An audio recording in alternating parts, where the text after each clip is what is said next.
Hey guys, Chris here from Carolot Farm. Today it is a warm, sunny, hot and humid July day, and I'm gonna head out to the garden. But before I do that, I wanna show you, we have already some giant birdhouse gourds. You know, let me step back a little. This is our winter compost pile that got a little unruly when we had multiple birdhouse gourd seeds that really took off here. So that's what this jungle is. But we will have plenty of birdhouse gourds. But now it's time to head into the garden because there is a lot to do today. Out in the garden, we have a lot of things that are really beginning to take off. The tomatoes behind me, you can see there are tons of green tomatoes, but we also have a bunch of tomatoes that are just beginning to turn. And so today, what I'm gonna do, which is what I do most every day, is I'm gonna harvest all of the tomatoes that have begun turning, and then I like to take them inside the house and let them ripen up. That way I feel they're less likely to have any bugs, pick at them, or to have any other rot or anything else set in. So I'm gonna grab my little tub now and pick some tomatoes, and I'll show you just how many we tend to pick in a day. These tomatoes here are a prime example of how I like to pick them. Just as they start turning, they've got a little color to them, but I will go ahead and harvest these today, and that way I just find they tend to make it a little better in the house than they do out in the garden. Another reason it can be beneficial to go ahead and harvest your tomatoes when they're just beginning to turn like this is the simple fact that a vine full of tomatoes can be very heavy, and sometimes these small little cages are just not strong enough to support a full tomato vine with a ton of tomatoes. Now, if you have been able to stake your plants up really well, maybe you don't have this problem. But for example, this cage behind me here, I did not have enough stakes, and so it does not have one, and it's full of tomatoes, and it's already beginning to lean a little on me. So I need to, hopefully get some more stakes so I can kind of right that cage. And two, if I keep picking the tomatoes before it is too overloaded, that will also help it a bit. Here is a good example of the bottom end rot. This tomato has it. I also see signs of it on this neighboring tomato. So this particular plant here, I will want to come back and spray. We have something that tends to help with that so that we don't lose all of the tomatoes. But many of them are still looking okay, but I do see maybe another sign of one over here that might be just beginning.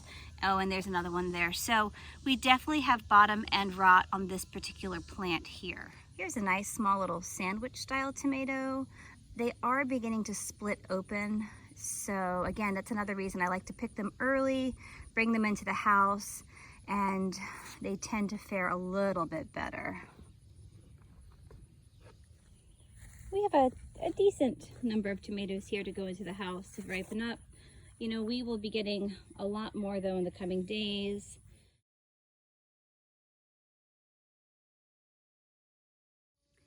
Yesterday evening, we had a really, really heavy rain and a large thunderstorm. It has blown over some of my sunflowers, but what makes me really sad is that I see it has blown over several of my pepper plants. I need to get in here and see what is salvageable, what can be staked up. I'll just need to run to Lowe's today and get more stakes I see, but hopefully these have not been snapped or uprooted too terribly bad because they are full of peppers. The peppers that seem to have been hit the hardest are our bell peppers. And I imagine a lot of that is because the plant had a lot of peppers on it, which made it heavy. And then with the wind, it probably caught more wind and was blown over. But as I look a little closer here, it looks like I think the roots are mostly intact. So if I can go and get some stakes, I should be able to stand these up and kind of help reinforce and fortify them. These, I believe all 4 of these peppers look to be bells. And then I have a serrano that did fall over just over here. So again, I think the roots look okay here. It just needs help standing. So that will be something else I will want to do today. The squash and the zucchini seem to fare fine in the storm. The okra is happy. You know, you can see those sunflowers that have fallen on the back. You know, everything else looks okay. The cucumbers down there on that tall fence and the pumpkins beyond them all look okay. So it was really the peppers that took the brunt of it. Now here we have our volunteer cherry tomatoes. This was one of the many volunteers that came up in the garden from last year. And, you know, every day we come out and we're getting one, if not multiple handfuls of cherries. And I imagine here soon, this other plant beside me will be producing a bunch. It's full of green tomatoes. They just haven't started turning yet. So 1 or 2, 3 or 4 cherry plants will give you a ton of cherry tomatoes. But they're so yummy in a salad. There are these farming rules that we tend to abide by around here. When it's sunny and dry, you mow. When it's wet, you weed. And when it rains, you rest. Eat, sleep, repeat. And that's sort of the life on the farm here. Yesterday, it was a warm, sunny day, and so I did a bunch of mowing because I knew rain was coming. And it rained overnight, and so now the ground is wet, and it's a really good day to get out into the garden and to weed and to set more posts if we have to because the ground is soft. Now, when it's raining during the daytime, those tend to be quiet indoor days. Always things to do indoors and catch up on. So those are some rules that we tend to live by here on the farm. I do want to show you my green beans. I have gone ahead and taken these short green, they're not really T-posts, but they're kind of like T-posts. And I have used those with caps to help elevate the deer netting. And that was because the plants were getting very tall and beginning to grow through the netting. And I can see that we still have a few here that are poking through. I will try to help get them back underneath the netting. But you can see here the beans are beginning to get blooms, which means soon they will be producing green beans. But the netting is to keep the critter from eating my beans. Just beyond the green beans, I have my cucumbers. And I must confess, I planted them a little too thick this year. The vines are very, very happy. They're full of blooms. So soon here we will be getting a bunch of cucumbers. And I think I may actually have just seen our first one. Let me see if I can find it. So sometimes looking for cucumbers in a thick vine like this is a bit like looking for a needle in a haystack. Here we have our very first pickling cucumber. These vines have been planted so thick that it's going to make it a little tricky to find all of the produce this year. I mean, that was my fault. I planted them. They were old seeds, and so I thought, well, maybe some of them won't come up. And clearly I didn't thin them very well. But I am going to pick this first cucumber here because let me show you. This is like the perfect size for pickling. And I will begin really combing through these vines to look for more because if there's one, I can almost assure you there are more.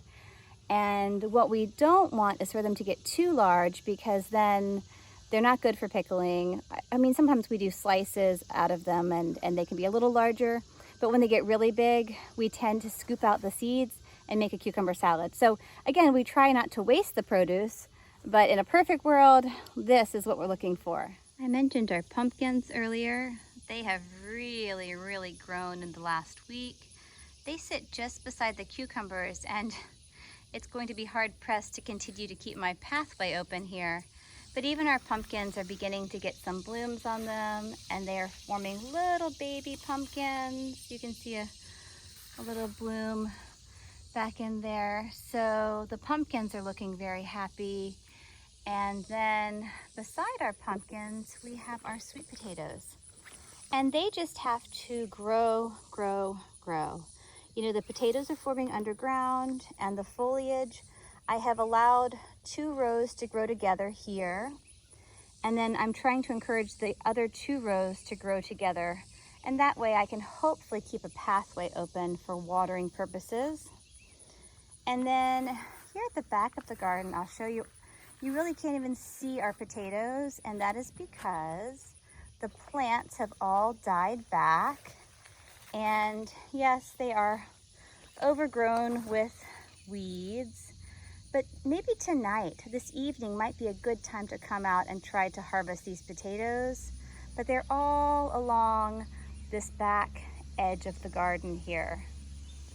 So I can't wait to see how many potatoes we get. Our okra plants that we transplanted are doing very well. And just across the center aisleway, you can see our 2 more rows of okra. And I believe I have seen the first bloom or 2 down at the end. Over the last 2 weeks, we have also been harvesting squash and zucchini. The plants are doing well. A few of them are beginning to dry up, but we, every day we are getting several squash and a couple of zucchini. I see actually a large zucchini here that needs to be picked. And then I will go walk through the entire row and see what else I can find. But that's a good size zucchini, not too large. So every day I do want to check on these things. Some of these plants I even check twice a day. The squash and zucchini grow so fast that sometimes in the morning I'll see something that I think is maybe a little on the small side, and when I come back 6 to 8 hours later, it's perfect for picking. As I walk through looking for more zucchini, this is my row of zucchini here, and I actually see another good sized zucchini right here. I like to just twist them off. I'm not one for bringing a knife to the garden very often, so I tend to twist the produce off, with the exception of my okra. When it's time to harvest the okra, I bring out a pair of dog clippers. That's my favorite garden tool to use for those. So here we've got a zucchini that doesn't look great. I can go ahead and pull this one off because there's no need for it to be zapping any more nutrients from the plant. I'll just toss it to the side. An example of a squash that I'm not going to pick now, but I'll come back this evening. To me it's still a little small. There is another one over here beside it that I will also wait and harvest this evening. And that way they'll just have a little more size to them. I'm actually feeling like all of my squash can wait until the evening to be picked. There's just no sense in picking them when they're small. When the storm came yesterday, the sunflower was just uprooted. I had even given it a little wooden stake here because it was so tall and leaning a bit, but that wooden stake was still no match for the wind. This sunflower that fell here, I will come out and cut these. They're beautiful. I'll put them inside the house. I see something exciting. I told you I thought I saw a few okra blooms, and here we have one of our very first okra pods. It is, what is today? I think today is around July 9th or 10th. It's all a blur. But to have okra this early in the season is fantastic. My broccoli plants, I still need to go ahead and pull up. If I have time today, I will harvest a few more of the leaves. We tend to cook the leaves up and eat them like you would collards or kale. There's some good leaves here. It's not a lot, but we might get a small batch of greens, and then I can officially pull these up and start amending the ground in preparation for a fall crop. I do want to show you our cauliflower. It's not our best crop of the year. But these little plants did very, very late in the season begin to form heads. And here's one now. They've turned kind of purple from the sun. The leaves had been eaten so badly by bugs that we couldn't really cover them to protect the heads. There's another little teeny head in here. Again, I don't think these are worth eating, but I wanted to show you that the cauliflower plants here that we started from seed, for whatever reason, just took a really, really long time to flower, and really too much time. The broccoli and cauliflower are sort of two prime examples of crops that didn't do what we had hoped they would do this year. The broccoli bolted, and so we were left with tons of broccoli flowers and little teeny florets that we ate. We ate a lot of them. And then the cauliflower. You know, the cauliflower was so late to form heads this year that it was really just too hot, and the conditions were not near ideal for the plant. So we've not harvested any cauliflower worth eating. I guess our sugar snaps are our third crop that didn't do great. The critter kind of nipped them, and they never really rebounded, nor were they very thick to begin with. So that's how it is with gardening, though. You know, sometimes you have really great crops and a great year and everything thrives and produces a tremendous amount. And some years, a few crops are a little finicky. So, you know, we're looking forward to more cabbage. We still have a few more little cabbages to pick. Our cucumbers are looking really good. Our tomatoes are doing well. We have high hopes for our potatoes that I will be digging up here shortly. And then we have sweet potatoes in the ground and green beans. And so we have a lot of good things going on in the garden. But there were a couple of crops that were a bit of a bust. As I take advantage of the wet soil and do a little weeding around our dill plants, I wanted to show you them. You know, this dill we actually transplanted when we found it coming up as a volunteer by the tomatoes. We have 4 dill plants here, and we've been making a really tasty coleslaw with fresh dill this year. So that's something new. It's pretty hot, it's pretty humid, like I said earlier, so forgive me, I feel like I'm melting. But I'm gonna pick the last few cucumbers now, and I'll attach a picture because I am curious to see just how many cucumbers I actually find in here today. So now it's time to be harvesting on the regular squash, zucchini, tomatoes, cucumbers. The okra is just beginning. Our dill is ready to eat. We have cilantro ready to pick.